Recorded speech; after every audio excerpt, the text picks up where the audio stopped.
and welcome back, ladies and gentlemen, to Game 2 of the evening between Hard Hat Zone White and Omega Gaming Banditos. Hard Hat Zone took Game 1 in a somewhat convincing fashion, I'd say, but we're here now for Game 2. Just a little context, the players have gone through the draft on a third-party program, so they know exactly who's picking what champion, so there's no swapping champions or anything like that. All of the players are going to pick their champions, and the draft has gone on separately to this. I'm Rudude1, and joining me this evening is going to be Diatropa as my play-by-play once again. How are you feeling after that first game?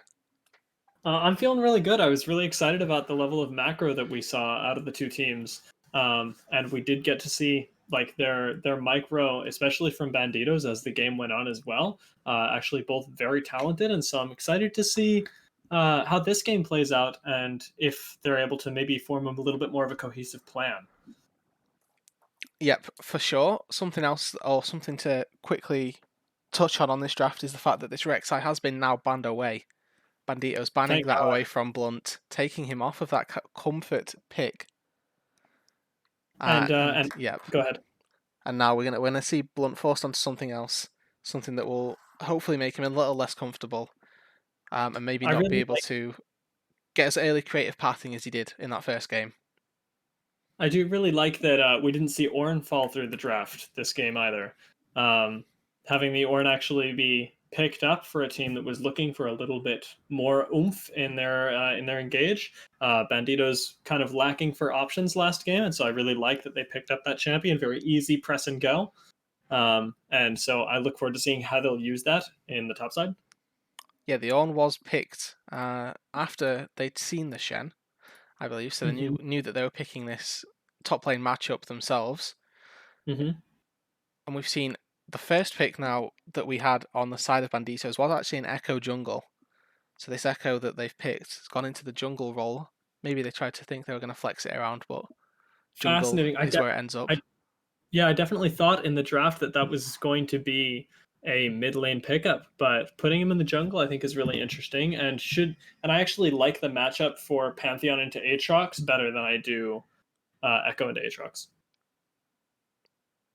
Yeah, I agree with that. That Aatrox probably has a fairly easy time in the mid lane trying to bully an Echo out, but with the Hmm. Pantheon there, probably going to be quite difficult. Obviously, with the draft that we saw, it could have quite easily been Echo or Pantheon in either jungle or mid lane role. So made the counter pick that they'd saved for mid lane quite difficult on the side of Hard Hat. They do take the Aatrox to try and counter whichever of the champions they knew was going mid lane. Hmm. It might also be a response to the Elise as well, picking those two champions that could go into either role and picking which one Slacking felt better taking into the Elise there. Yeah, so yeah, good point to make that they could have been around the jungle matchup that they were picking for as well, not just mid lane. Something that we Hmm. do see now for Hard Hat is that they didn't get their Ashe or their Lulu banned away, but instead decide that they want to pick up the Zumi bot lane, Ezreal Yumi down in this bot side, instead of going to those comfort picks that we'd seen them on last game, that we were expecting Yeah, to maybe be banned away, but that has in fact just not been picked. I am curious to see how they perform on these champions because neither one of these players specifically plays Ezreal Yumi, but they are very strong right now, and so I think that if they're able to get a like their lane rolling, it shouldn't really matter if they're not masters at them because it's Ezreal Yumi, and having that strong pick in your pocket if you get ahead will feel super nice for them. Yeah, for sure. And a nice, I'll say counter pick with loose quotation marks here down in the bot lane, because Mm. Vayne has a favourable lane into Ezreal, has a favourable matchup pretty much in general because of the amount of mobility that she has with the tumble, hitting mystic shots and skill shots on a Vayne is quite difficult. And obviously when we see picks like Shen in the top lane and also to an extent Aatrox in the mid lane, the tank shredding power that this Vayne now provides is going to be scaling very well into the late game. We'll have to wait and see whether or not she can be that reliable DPS source that they're kind of lacking on the side of Banditos. They've got Echo and Pantheon, both two dive champions looking to get onto one target and kill them quickly. Hmm. My hope is that for this draft at least, that with so much aggression coming out of the mid jungle and even top lane with the AoE crowd control that he can provide, that Vayne will be left untouched because she doesn't have a lot of support. And I think that that's got to be something that Hard Hat have their eye on as well, is whether they allow themselves to get distracted by the immense amount of dive. Or whether they are able to prioritize and save crowd control to deal with the Vayne, who's otherwise going to be a massive problem. Yeah, and if we look sort of in a broader scale at both of these teams, both of the teams really are heavy dive teams. You know, Shen, Mm, Elise, and Aatrox all going to be wanting going in and going forward onto the enemy team, and at some point there becomes too much dive on both sides. The Vayne's going to be doing, or going to be capable rather, of tumbling around going forward if they need to. But it looks mm, like both of these AD carries could potentially kind of be left on their own. Obviously, Yumi is probably going to be attached to Potato at all points during this mm. game, but there is a possibility to see the Yumi attached to Aatrox and just leave this Ezreal stranded to the wolves. So both ADCs are going to have to pick their pathing carefully and play these teamfights out pretty exceptionally well if they want to retain any form of solid KDA at the end of this game. Man, I think that the Vayne pickup is also like not just with the Ezreal in a vacuum, but is something that you have to think about when you're picking Yumi into because the what's that called? The Vayne E condemn isn't canceled by Yumi attaching to somebody, and after Yumi gets hit with any form of crowd control or disruption, she can't attach to somebody again for 4 seconds. So if you are able to find Yumi when she's isolated and get in range to cast the condemn, she isn't going to be able to save herself before you can necessarily run her down. Yeah, if Vayne gets the opportunity to hit condemn on this Yumi, almost Mm, certainly going to be falling given the right scenario where they're able to get those auto attacks off. Probably no more than two sets of silver bolts needed to take down a small Yumi on her own. and well, I mean, and with the fact that Ezreal is in the bot lane, even if you get a condemn onto Ezreal that does anything to him, you're getting rid of two people instead of just one. Quite right indeed. The condemn's going to be quite crucial in this game to try and take out enemies. And with that, as we tick over to 0 on the spectator delay, we are going to throw it to just a small break quickly while we load up onto the Rift, and we can bring you back in. We'll bring you back in when we get the game started. We'll be right back.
And welcome back, ladies and gentlemen, to this second game now of Omega Gaming Banditos versus Hard Hat.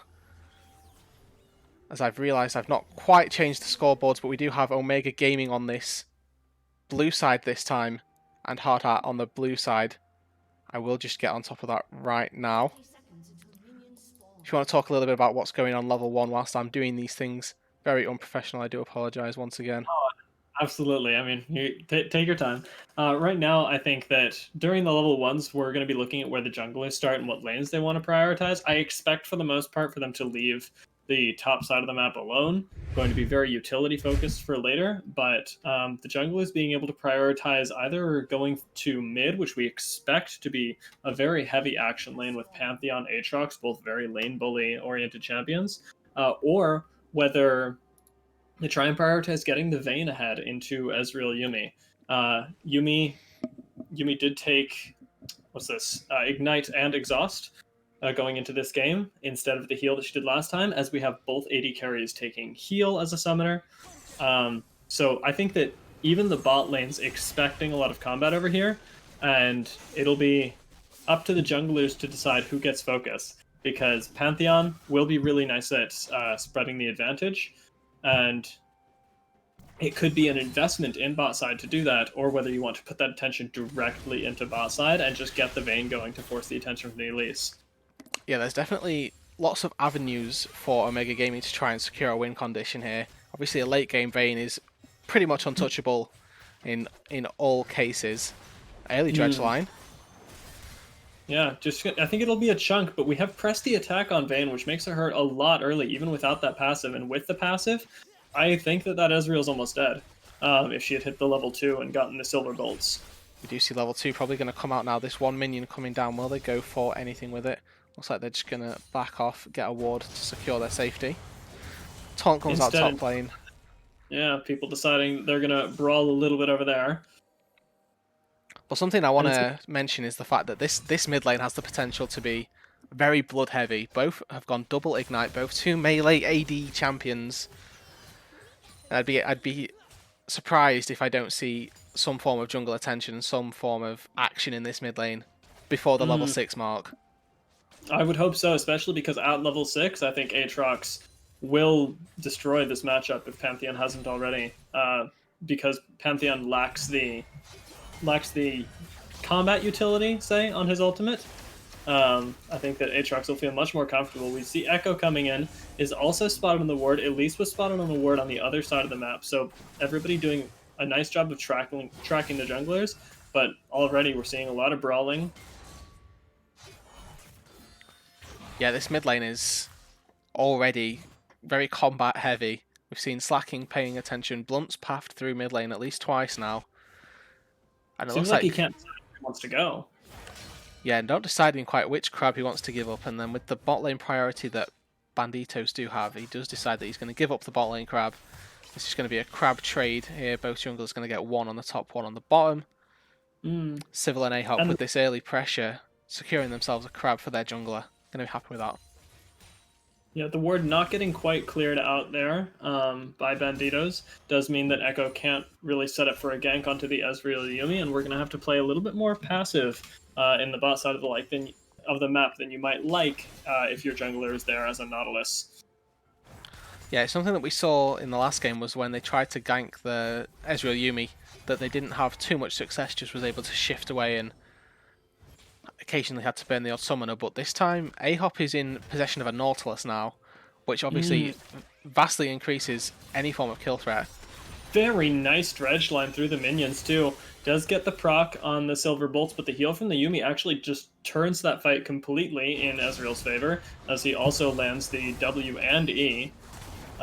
Shen actually taking tower shots here, might go down, that's the first... That's just him taking enough autos from the tower. As Vayne flashes under tower and even gets the condemn onto Ezreal to secure the last silver bolts there. Ends up picking up a kill and looking really good for Omega this game. Yeah, 2 kills coming across for the Banditos right there. Solo kill up in the top lane from Blood King, as Shen getting far too aggressive there. Taunts under the turret. And then the fight down bot lane with a lovely gank here from Slacking, reading the aggression that was going to come out from this Ezreal Yumi bot lane, and wonderful mechanics from Civil. Flashes in, gets the Silver Bolts proc, and then weaves in a final condemn cancel animation to secure the final damage that needed to come through to pick up All Out Potato. Does burn both summoners and still goes down. That feels pretty bad if you're the Ezreal right there. Yeah, Ezreal very much supposed to be a safe pick, and dying there is not going to feel good. Doesn't even have the teleport to get back to lane, and the exhaust not doing a lot into the Vayne there. Exhaust was burned from the Yumi, but because of the true damage coming through from the Silver Bolts, still does enough to kill Ezreal. Yeah, the exhaust was used at the very back end of the fight and used to only blocked the damage that came through from the Silver Bolts proc and the condemn, and obviously Silver Bolts, as you mentioned, was true damage, and by the time that had come through... Ooh, might be an Echo finding a nice parallel convergence. Almost doesn't find it, right on the edge there, as Aatrox forced to burn the ult. Burned to force the ult. What am I saying? Elise maybe looking for a cocoon of her own, as Echo hasn't hit the level 6 yet, doesn't have the safety that comes with the ult. Yeah, one sexy MF there. Knew he had the presence of Blunt, but was just able to turn that gank back around, essentially, taking Slacking down to sort of 30% HP at the end of the day. And it looks like this mid lane is starting to teeter on the side of Aatrox right now. Got himself a little CS lead, and with the pressure from mid lane, translating that into a Drake, does look like 3 people are looking to try and respond, though, down on the spot side. Neither top lane is really able to teleport right now, as they're both engaged in fights with each other. Nautilus is stunned, which means that he can't CC anybody else, but Vayne is being left completely untouched. It's just now that Aatrox is being able to focus on her. She's still alive and should have the condemn up for the Aatrox soon. Aatrox instead turning onto Pantheon Light right here, but flashes onto the Vayne with the Yumi, and just, well, there she goes.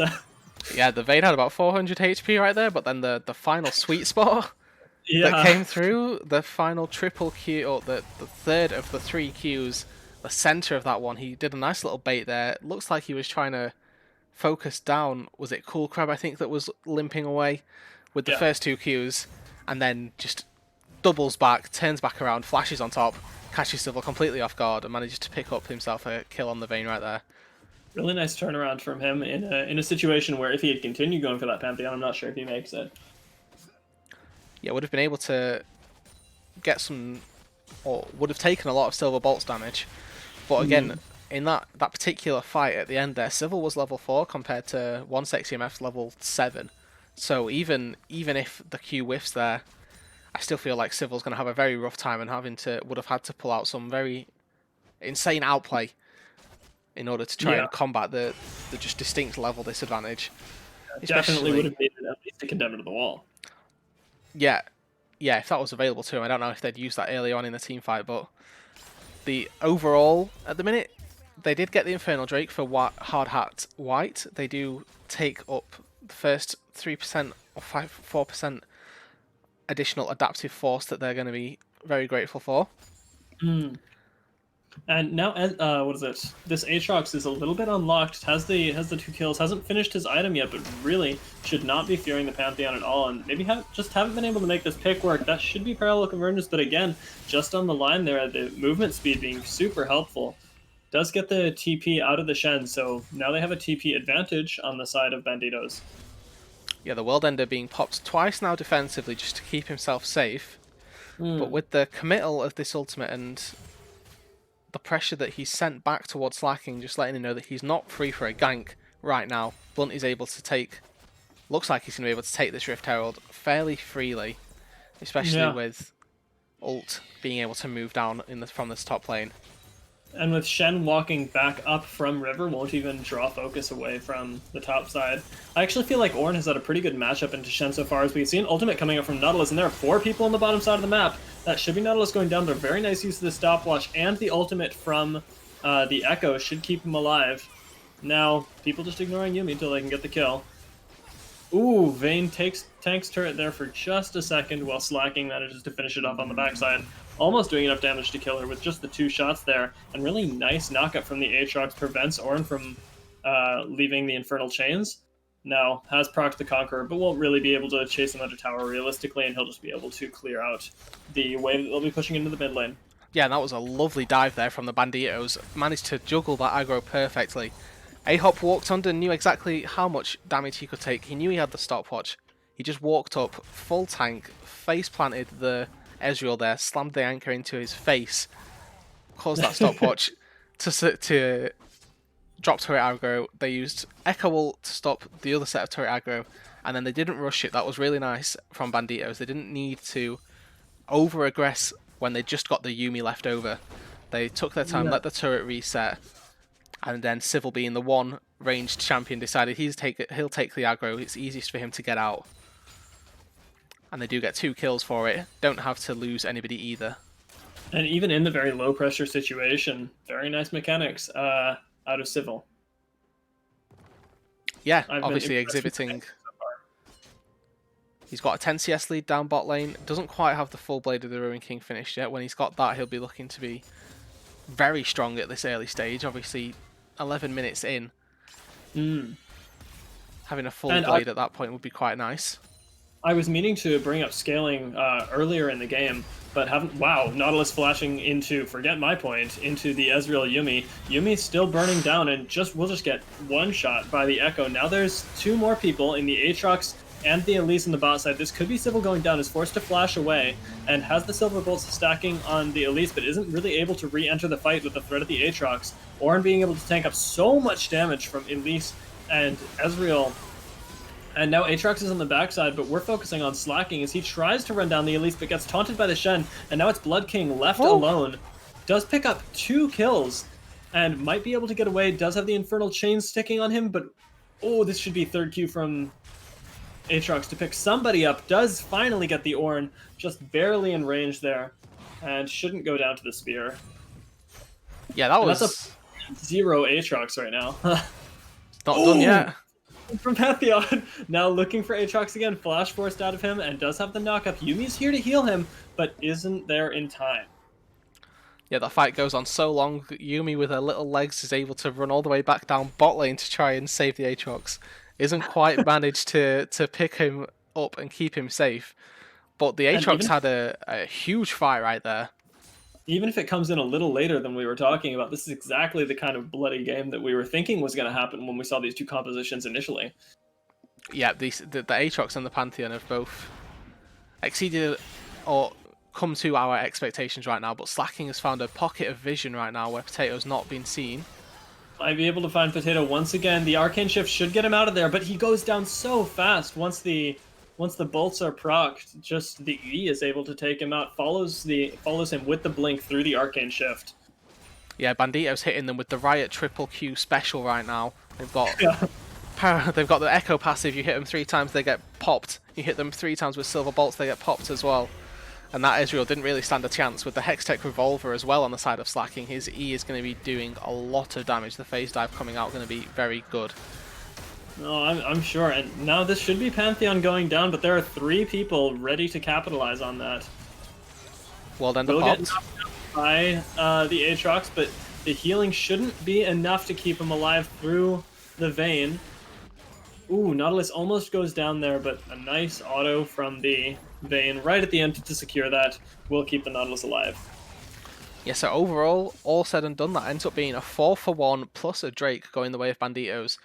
And now with a 3,000 gold lead 14 minutes into the game, bigger advantage than we saw at this point in game number 1.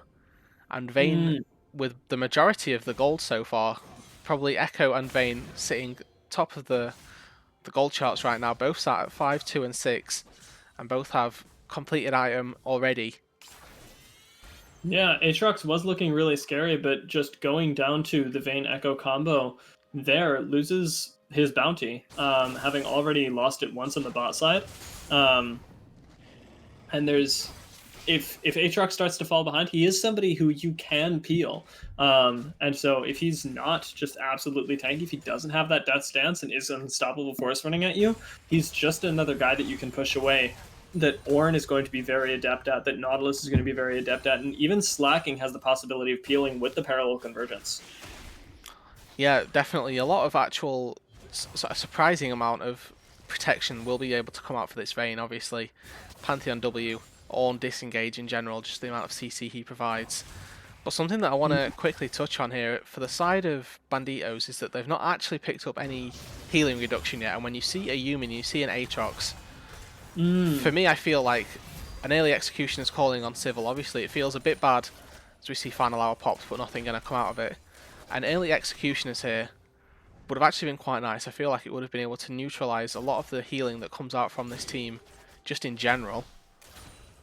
I think so. Go ahead. It does feel quite bad sort of building a last whisper item on a Vayne because of the amount of true damage that you do, but I just think that in this particular scenario the Executioner's Calling would have been invaluable early on for sure. Definitely should be picked up by them as the game continues to scale and Yuumi gets more items on her, because of the threat that she can provide later in the game. Now Echo doesn't know that Shen and Aatrox are both coming in. Shen's finally shown up, does have the taunt onto the Echo, and his ult would only take him back into Hard Hat, and will just go down there without even using it. Yep, quick 2 for O there, picked up by Hard Hat in the jungle. Looks like Bandito's getting a little bit too big for their boots, trying to pick some vision, or try and take out the vision rather. The Shen ult was committed, so making a 5-man stack down by the blue buff. Not really anything to do there for Banditos. They've been caught out and they've been traded on, and a big bounty goes the way of the Aatrox as they shut down, slacking rather, on this Echo, getting gold onto one sexy MF right there. I do think that that's a little bit of a hole in the way that Banditos was playing. They're trying to secure vision in the bot side jungle without any vision in the river, which just allows Aatrox with the World Ender to walk after them with the ulting Shen. Well, they're none the wiser and start committing to a fight onto the Elise. And I think that maybe putting a bit more focus into their river control before they start investing into the deep enemy jungle would behoove them there. Yeah, something that you want to talk about, you know, there's this saying I've heard a lot in Europe is that there's a distinct playbook on how to play the game, League of Legends 101, and so certainly the vision game is a pretty big sub-chapter of that, and trying to get your vision setting up succinctly and carefully is a big component that makes you able to win games a lot easier. Yeah. I think that all these players know that. It's just like feeling like they're ahead and maybe skipping steps at this point. Yeah, exactly. That is where I was going to go with that. But yeah, skipping the steps because they think that they've got the lead, which they do. They're sat at 4,000 gold lead right now, and they've just picked up the Herald and are going to take another mid lane tier 1 turret. I say another one like they've already taken one. There is obviously only one, but flash here mid. Another tier 1, shall we say, as Elise goes down almost instantly. I thought that tier 1 alone was going to be enough for them to secure the Drake, but with no jungler, this will be easy. They can almost AFK it. Yep, 22 seconds now before this mountain Drake spawns. Currently 1 Drake apiece. Looks like the Banditos are going to be able to secure themselves this second one, barring any miracle steals potentially coming from a True Shot Barrage or, I don't know, some Wonder Aatrox teamfight that could quite possibly come out. Still don't see any healing reduction coming through, and with a Yuumi sat on top of the Aatrox, I can see a world where this Aatrox just destroys a team fight. Yeah, I think that what we might see is just them losing a team fight to that, and then realizing they have to build the damage or the healing reduction. Yeah, that's one of them things that you realize. Oh wait, suddenly Aatrox is actually a problem. He's got a death stance as well. We need to do something about it. Why has no one built this already? Yeah. Interesting point to note, Blood King's actually made it to his 2-item power spike before he's reached level 13. So there we go. Just the second I mention it, he dings 13. But he'd got the 2 Sunfire and Abyssal Master 2, obviously gold efficient items that when you upgrade do give you a lot of raw stats. So now, as well as the armor and MR that he's going to get from leveling, just gained a ton more from the Abyssal Mask and Sunfire component upgrade. And we should also remember that like those items have like gold value that come with them. So even the gold lead that they already have is going to be amplified further as Orin keeps gaining levels.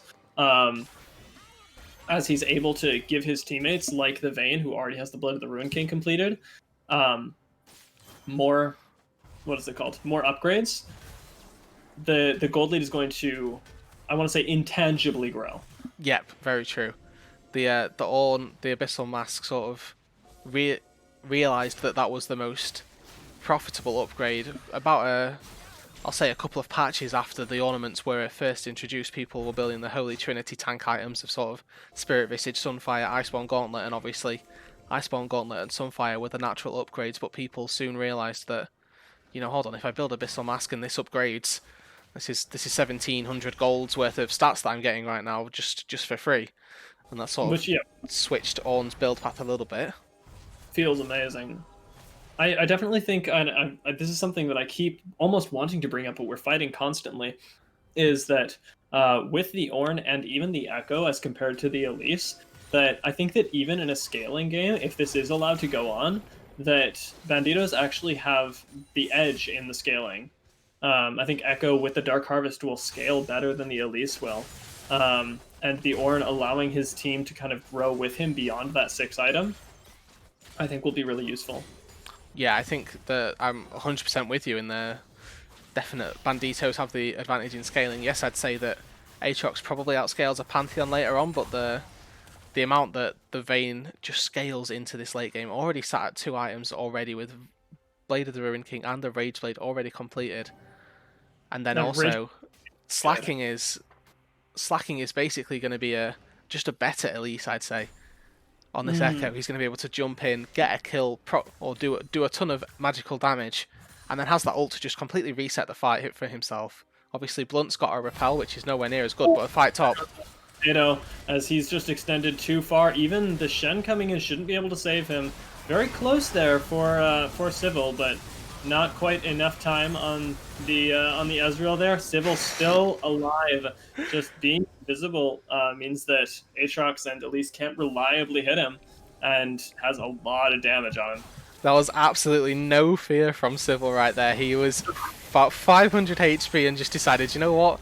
Aatrox, he's got Flash, he's got Ignite, he's got ult. I don't care. I'm going in, boys. Hopes that the team backs him up, and they do just that. A-Hop with the Dredge line and knock-up combo manages to keep him safe. And that was full man mode, I'll say, from Civil right there. Fully stacked Winsus plus the Blade of the Ruin King, now upgraded, by the way. It's going to feel really good, and it looks like I'm actually really excited about this. I was wondering whether it was going to be the Rabadon's Death Cap or the Lich Bane coming out of the Echo next, but I'm very, very excited for the Lich Bane adding even more explosive potential with the Dark Harvest E, just last smackdowns onto especially squishies like Ezreal Yuumi. Yeah, they've got, with that Baron now, a lot of gold going into their pockets. They pick up 3 kills, they pick up the Baron. That's going to be an even larger gold swing, gold advantage for Banditos. Currently sitting at about 6.5, nearly 7,000 gold lead right here. And I still can't get over how Civil managed to burn through the Ezreal heal, the Shen ult, and then decided he was still confident enough to go in. And being able to, as Elise just walks suboptimally, should die.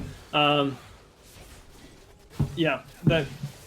Not even gonna commentary. Elise just on the wrong side of the map. They're not in position compared to the lack of information that they had on where Banditos is. Means that she goes down. They don't even have to focus on positioning around Drake, as the jungler is not even going to be able to make it in time. Yeah, or looking for an trend zone off the turret, isn't even taking damage from said turret. A little bit of a waste there on the Ornn. But they look like with this second Baron wave, just going to walk up and take the turret. Dredge line goes wide.